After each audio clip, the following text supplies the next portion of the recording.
என்ன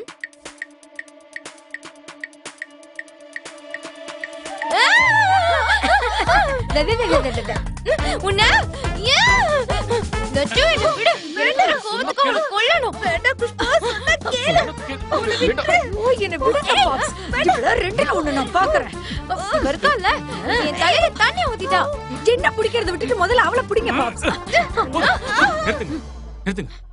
நிறுத்துங்க. தினம் தினம் இந்த வீட்டுல ஒரு கலவரத்தை உண்டாக்குறீங்க. லட்சு, பிரச்சனை நடக்கும்போது நீதானே கூட இருந்த. சொல்லு, என்ன நடந்துச்சு? நான் சொல்றேன். இந்த பாப்பு இருக்கால, இந்த பாப்பு நம்ம குஷ்போட அத்தைய பத்தி பேசிட்டா. அது மட்டுமா நடந்துச்சு? அத கேட்டு கோவமாயிட்ட குஷ்பு அவளை அடிக்க போனா. அதுக்கு பழி வாங்குறங்கிற பேர்ல இவ மேல தண்ணி ஊத்திட்டா.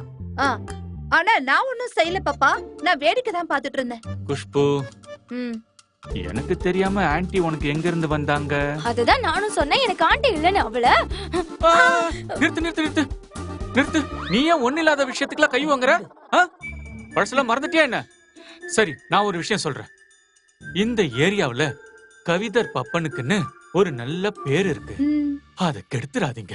எதனால அந்த நல்ல பேரு எதனால கிடைச்சது தெரியுமா? நான் ஒரு கோவக்காரன் கிடையாது, எல்லாருக்கும் பிடிச்சவன் நினைக்கிறாங்க. அதனால இனிமே எல்லாரும் இந்த வீட்ல இருந்து சத்தம் வெளியில கேட்காம பாத்துக்கங்க.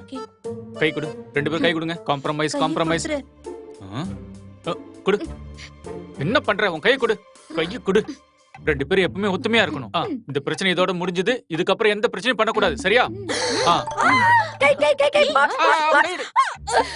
குஷ்பு, ஏன் இப்படி பண்ற? நீ இப்போ இத காரணமா வச்சுக்கிட்டு எந்த பிரச்சனையும் பண்ணக்கூடாது. ஐயோ பாப்ஸ், நான் என்ன பிரச்சனையை உருவாக்க போறேன்? ஆலயம் மண்டியும் பாரு.